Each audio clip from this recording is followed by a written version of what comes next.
Tēnā koutou katoa. Welcome to another Mac tips and tricks. So today I'm going to be showing you a video and going through how to make a personalized collage using Photo and Keynote. Now, a couple of things to talk about first is one, while I'm doing this, I'm actually going to be playing it at fast speed, so we're not going to be here for too long.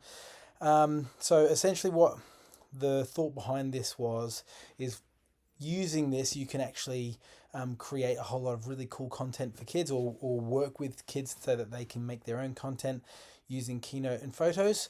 So the main idea and thrust behind this is thinking, okay, well, how can we express ourselves? How can we show who we are to our peers? It could be a good start of the year activity, or you could be using it as part of an identity unit. There are other ways you can look at it as well. You could also use it as a part of a project around creating settings or character descriptions. So you could use other images apart from photos of yourself. So I'll show you the kinds of things that you could be doing. Okay, so first off, you need to get a Keynote presentation open. I just selected presentation and then went to a blank theme. Now in this little photo section that I've just opened up, you can do lots of different things. I've gone onto the camera, and in a moment you'll see my face. There you go. I've taken a photo of myself. Didn't like that one, so I took another one and used that photo. Now, as you can see, I've got all of this stuff in the background. Don't really need to have that in there, but there are other ways we can do things. So I can create a border if I like.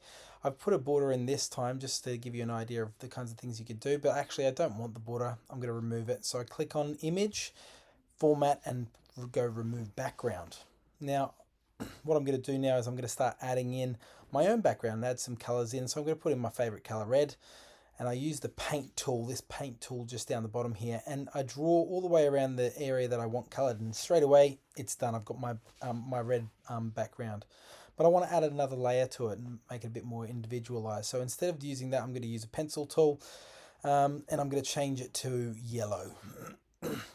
And as part of it, I'm going to start shading around the outside of me. But as you can see, it's not particularly very, you can't really see very much of it. It's very thin and all that kind of stuff. So I thought I'll change the depth and change the thickness. I made it thicker, and I went over it a couple of times to show how you can use your pencil tool to color that in, and went over it just to get rid of some of that other stuff around the outside. Then I went with the crayon tool and changed the color again, and then made that nice and thick, and did that again. Now there are other tools you can use. You can use highlight tools, or you could use that same paint tool again and just use different blocks of it instead. So this is another thing that you could use.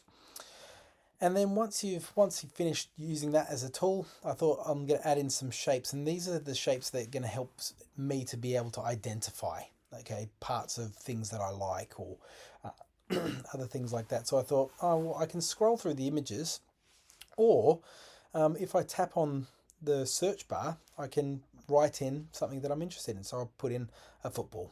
All right, and it's not the color that I want, so I'm going to go to Format again, change the color, and I can use all kinds of different things. I could go with an image. I could put in different images if I want to, if I'm going to put that kind of effort in, or I could just use a basic color. I chose black. Then I'm going to add in some other shapes. So I thought, well, instead of football, I'm going to put in something to do with teaching. Oh no, they don't have a teacher shape in there. So I'm just going to go, oh, what's a generic thing that goes with teachers? Apples. You always see apples on teachers' desks, don't you?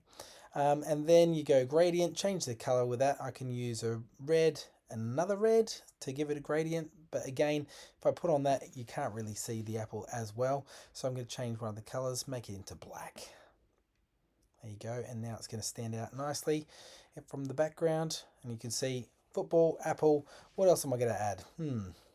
I know, I'll put in a book because I like to read.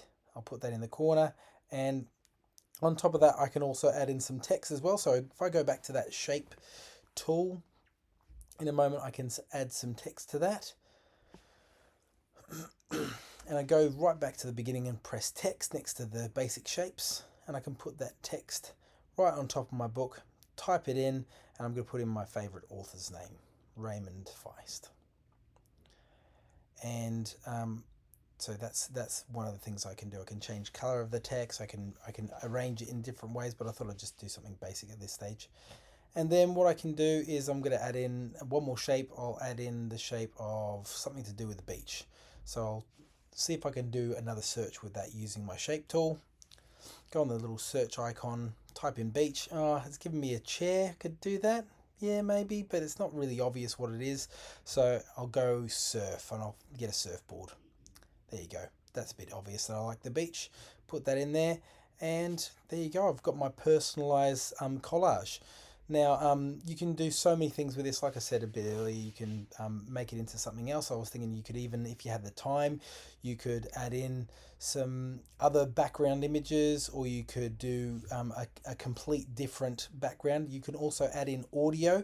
So as part of this, you could get the kids to record what it is that they're going to do, what different parts of themselves they're expressing. So they could talk about the football and the apple, the fact that I'm a teacher, and talk about the books that I like to read, and all of those different types of things. You can add in more shapes if you like with these different tools. So there's all these different things that you can add in to make your work that little bit more interesting. I thought you could also change the background. So instead of having a colorful background like you can see here, you could actually superimpose another background and put yourself somewhere else to show where the places that are most special to you. That could be another idea that you could put in there. And you'd use that using the shape tool again. You could take a photo from the internet and copy that in there, or you could actually take a photo of a place that's really special to you. You could also change images of yourself and make yourself a full-size photo of yourself, so you could put yourself in the place rather than just your head or your body like I've got in here. You can have your whole self in there as well. So have a go, give it a go. These kinds of things are really much more easy to do if you give it a try, and then share with your class as well. Be a really awesome tool, awesome activity to have in your classroom. Thanks again for watching another Mac Tips and Tricks, and good luck.